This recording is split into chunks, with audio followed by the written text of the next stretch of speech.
Welcome back. I'm J.A. Kurzweil from Hysteria Lives and the Hysteria Continues podcast, and this time we're heading for Kollywood, Bollywood's southern neighbour, for an utterly bonkers Indian Tamil language remake of 1998's urban legend. Well, kind of remake, kind of, well, you'll see. With a side helping of the Mel Gibson comedy What Women Want. Yes, you heard that right. Students are being picked off one by one at a college, and suspicion falls on a shadowy killer who may or may not be a resurrected victim of an honour killing. Meanwhile, a taxi driver starts to be able to read women's minds after his cock, yes, his cock, is electrocuted after pissing against a power plant. Bizarrely, these two storylines converge when the taxi driver thinks he can use his new powers to find the killer. 2.5 hours of recycled material, song and dance numbers, utter insanity, and even a few new twists ensue. Now, as with all my reviews, I'm not going to spoil the identity of the killer, or perhaps killers, but there will be discussion of the plot, which may include some light spoilers. So, stop me if you've heard this one before. A young college student is travelling alone at night in a car when she realises she's running out of petrol. She stops at a gas station and is immediately suspicious of the stuttering pump attendant, who tells her she must come inside to pay. When he tries to grab her, she flees back in the car and drives away. However, he was only trying to warn her that, can you guess? Yes, there was someone in the back seat who sits up and chops off her head in stylised slow motion. Well, at least they didn't use the Bonnie Tyler song, Total Eclipse of the Heart, because that may have been one copyright infringement too far. So news filtered through to her college of her death. Meanwhile, Jiva, the campus Dreamboat Cup reporter, and Indian Jared Leto, is doing a story on belly piercings. Even though it's almost graduation, he catches the eye of student Anjali for the first time ever, and they develop an instant attraction that launches a song and dance number every 30 minutes or so. Anjali is flanked by her friend Maya, who hosts a late night radio show call-in about sex and relationships, and says things like, from sex problems to sadism, we're answering listeners' questions. And there's also Sharmi, who practices ventriloquism with her Bert doll, yes, as in Bert and Ernie. The students are taking a class about Indian folklore. A college legend persists about the abandoned Stanley Morgan building, where 19 students died in a fire in 1987. Stories say that tragedies that occur at the college are caused by Naga, a vengeful ghost of a woman who was killed by her family in so-called honour killing to prevent her from marrying a British man 100 years previously. A temple was built on the site of her death, which was destroyed to make way for the modern college, specifically now the abandoned wing. The professor continues by saying that a chaplain at the college created a book based on the legend of Naga and created a folklore character who punished those who went against the moral code. Anjali and Jiva slowly begin to realise that someone wearing a Naga mask is killing students on campus in the methods shown in the book.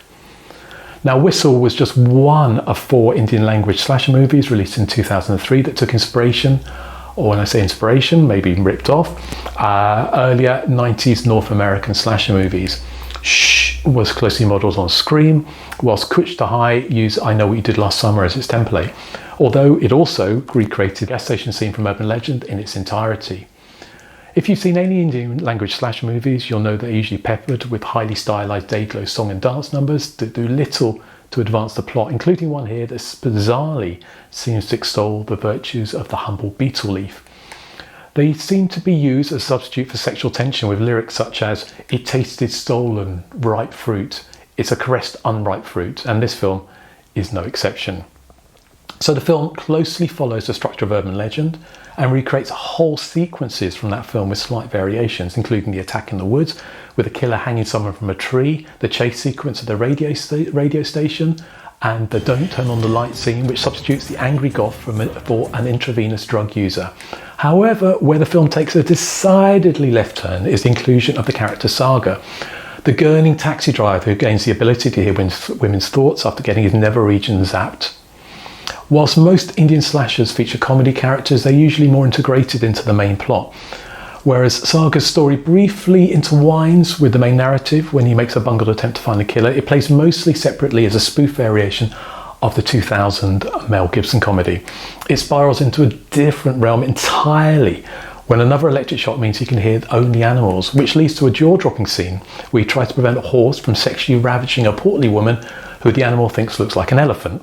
And just when you think it can't get any stranger, he's cured only to find out now he has supernatural senses of smell, and so becomes a police sniffer dog, complete with canine tics and mannerisms.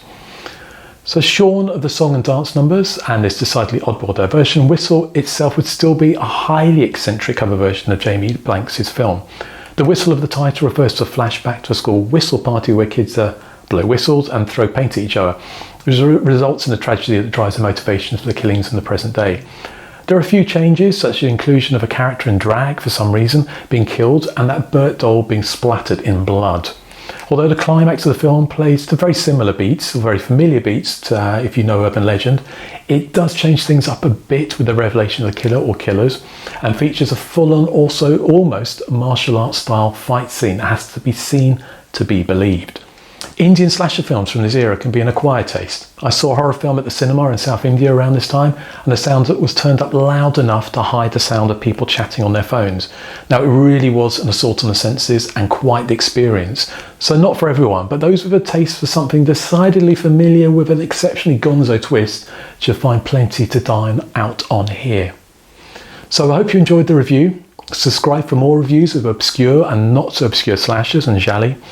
For the film's body count and over 600 reviews, visit my website Hysteria Lives. So thanks for watching, and I'll catch you next time.